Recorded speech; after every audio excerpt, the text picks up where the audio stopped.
La revue de presse, il y avait un choix à faire. J'ai décidé d'honorer la revue de presse de Morgane Derrien. Pas de jeu aujourd'hui car on n'a pas le temps. On a parlé de Jean-Jacques Goldman. Et on va commencer avec les Olympia Awards, c'est ça? Exactement, les Olympia Awards. C'est nouveau ça? C'est nouveau. Okay, parce qu'on rentre un petit peu dans la période des cérémonies avec les Energy Music Awards ce week-end. Ils vont avoir de la concurrence bientôt puisque C8 et l'Olympia lancent eux aussi leur remise de prix, les Olympia Awards. C'est dur, hein. Déjà ça commence mal. C'est difficile à dire. Ouais. En tout cas, je vous laisse regarder la petite bande-annonce.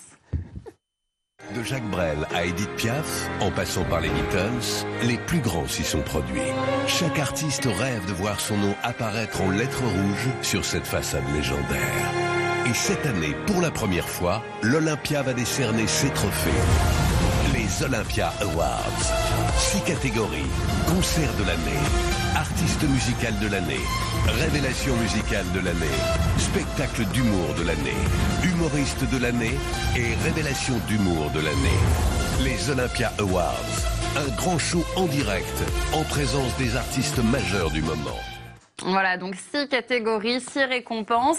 Les votes seront ouverts dès la J'adore la voix. Oui, on a fait un petit parallèle entre la musique et la voix. C'est vrai. On dirait les Energy Music Awards. Au Energy Music Awards, mais ce n'est pas la voix de Richard Darbois, quoi qu'il en soit. Donc musique, show, humour, tous ces talents seront récompensés. Les votes ouvrent d'ailleurs dans une semaine, le 12 novembre, tout pile. La cérémonie sera présentée par Antoine Decaune. Et puis ce n'est pas la seule nouveauté puisque Canal+ a annoncé la création d'une nouvelle chaîne à destination de ses abonnés pour janvier 2020. Ce sera tout simplement Olympia TV. Une chaîne qui sera accessible justement seulement pour les abonnés et qui offrira des spectacles une fois par jour, mais seulement le soir.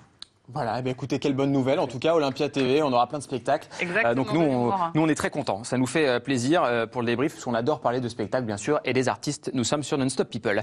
Parlons de C8. Le conflit CSA-C8. Est-ce que la chaîne va empocher un beau chèque? Alors, si, pour ceux qui ne se souviennent pas bien de l'histoire, donc il y avait ce conflit entre C8 et le CSA, puisque Cyril Hanouna avait fait un petit canular à son chroniqueur Mathieu Delormeau, lui faisant croire qu'il avait été, qu'il avait tout simplement tué un homme et qu'il avait besoin de lui pour se faire couvrir.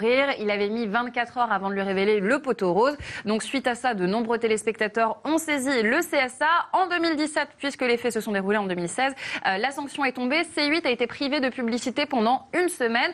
En 2018, un an plus tard, là c'est le Conseil d'État qui a été saisi du dossier, qui a annulé la sanction tout bonnement et qui a dit au CSA de rembourser le manque à gagner publicitaire. Alors selon C8, ce serait 4 millions d'euros. Or, selon des informations du Parisien qui ont publié un article aujourd'hui dessus, il s'agirait tout simplement d'une enveloppe d'1 million d'euros. Et maintenant, c'est tout simplement au Conseil d'État et au juge de trancher. Eh bien, on verra ça. Et puis, on termine avec le prix Goncourt, rapidement. Le prix Goncourt, puisqu'il fait la une des journaux aujourd'hui, notamment celle du Figaro.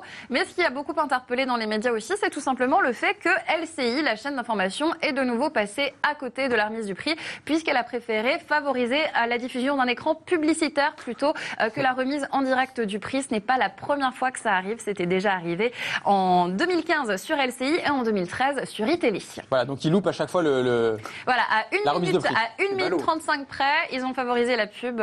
C'est là où on voit l'importance de la pub à la télé. Du direct. Ou du direct. En tout cas, merci beaucoup Morgane Derrien pour cette revue de presse. Et puis merci beaucoup Laurent Lavige d'avoir